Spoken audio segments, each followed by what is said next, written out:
Hi everyone, this is Paul with my video update of my reef aquarium. It's 2 years old now and is doing pretty well. I've had the usual reefer problems with different things that I'll explain as I go along, but I'll try and show what the tank looks like from different angles of the room, and maybe explain a little bit about the sun in the sunroom, because I always get a lot of questions about it.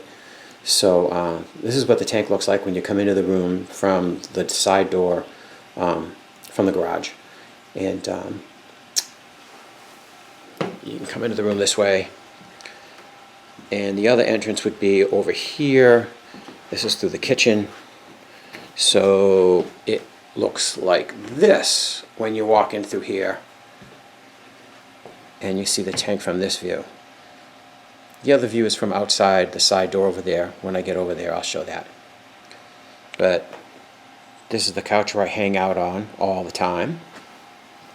So I kind of like sit down here and zone out and watch the tank and try to get a little bit of rest before I head out for work in the afternoon. Sometimes it's difficult because I usually have company that wants to join me. Anyway, I sit here and I look at the tank, and if I can kind of restrain myself from getting up and doing things, I say, oh, I have to change that, or oh, let me scrape that off of there, or that has to be moved. But I just like to sit here and look at it, and this is the view that I get.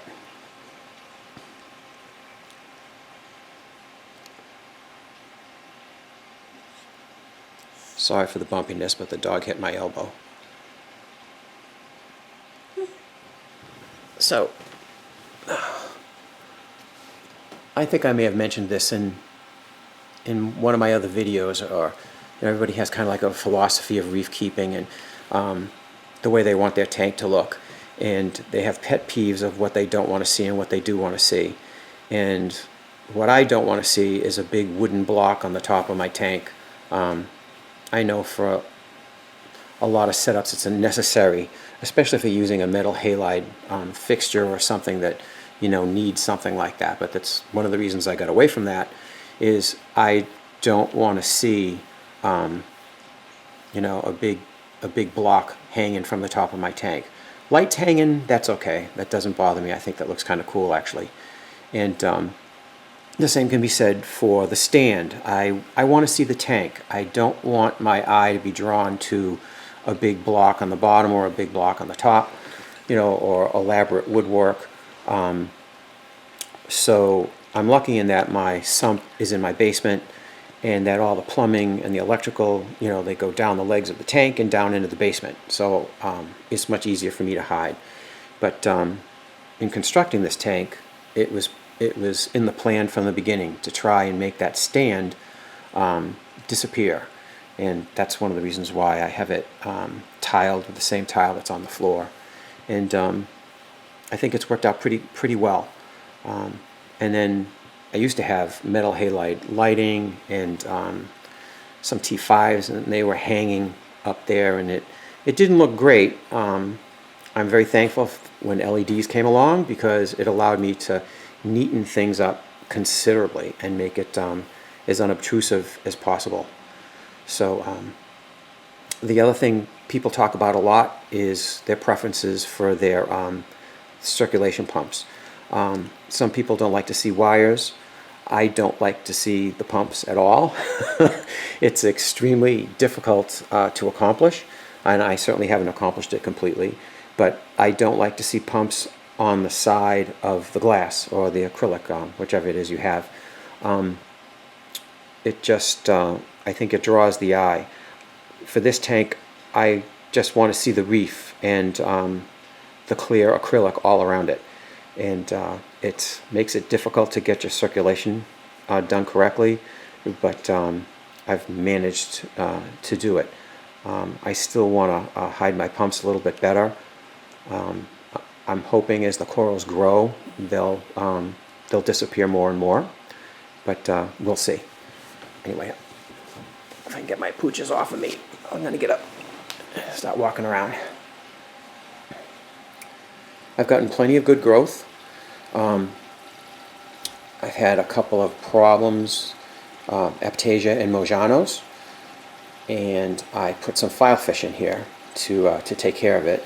And as a result, I've had to move most of my LPS, and especially my my beautiful elegance coral, downstairs and into the sump, or actually the frag tank, because they took a liking to them, and they destroyed a few of my LPS, and the rest are downstairs recovering.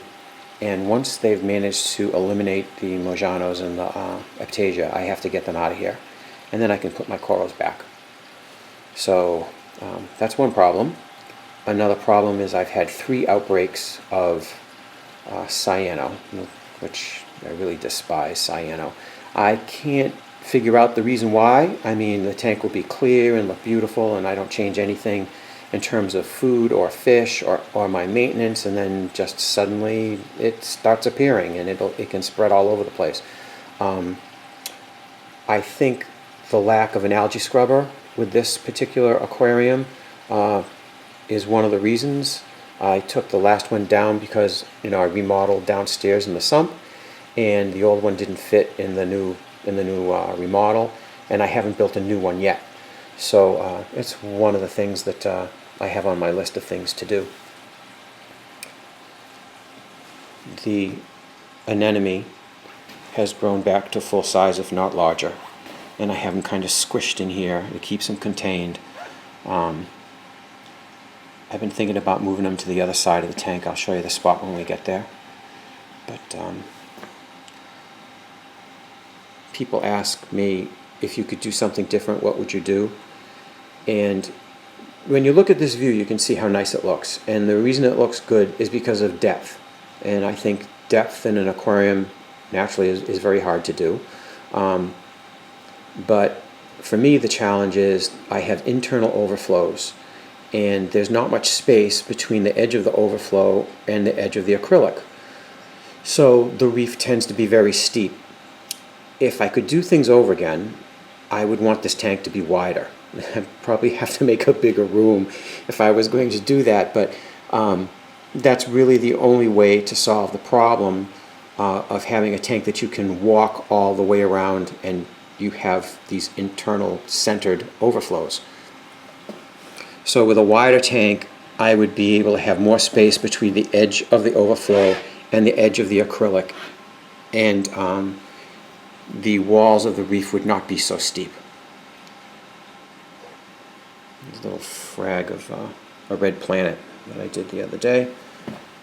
I move things around a lot. You might know if something looks like it just got stuck there, it's because it probably did. I kind of look at reef keeping like gardening, and if I don't like the color of where something is, or if something is overgrown or too big, you know, I just move it. Oh, this is the other door. People don't usually come through here, but it's to the backyard. So when you come through this door, this is what you see. And there's another area to sit here so that you can look at the tank from this view. I'll sit over here. And this is what the back side of the tank looks like. Where you see that clam and that large stylo is where I was thinking of putting the anemone. I thought, what if I switched them?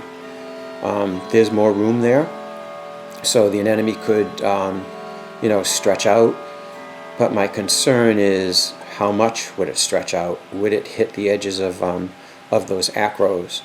And it's just an idea that I've been thinking of.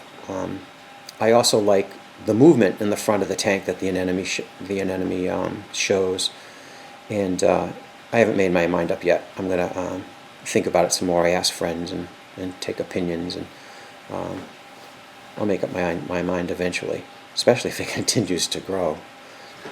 So, I like making these jutting out extensions. I think they look really cool. The problem with them, of course, is they grow like crazy when they get really close to the lighting, and then below everything gets shaded. So there's always a price that you pay when you move things around. I try to keep, like I said, my power heads covered. They get covered with algae pretty quickly. So if I can get rock work and coral around them, I do. There's only 4 of them in here. The other one's up here. The circulation is that 2 of them run at a time. So the water will run clockwise for 2 hours, and then the circulation reverses and it runs counterclockwise for 2 hours.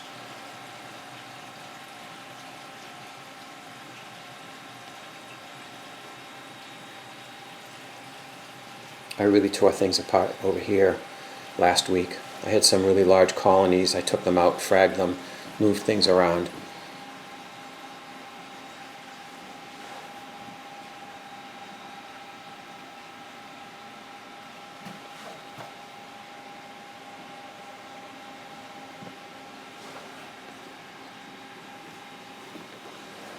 It's my red planet, which is one of my favorite corals.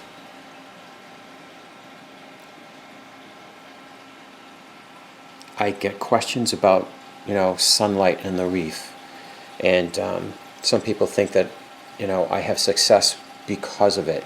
And the side of the tank that we're looking at now actually faces north. So through much of the year, it gets no sunlight whatsoever. Right now, if this were a sunny day, I purposely filmed on a cloudy day because the reflections would be so bad you wouldn't be able to see anything. There'll be shafts of sunlight, going straight down and hitting the sand, but not a lot. The other side of the tank can get, especially in the wintertime, can get full sunlight hitting it all the time.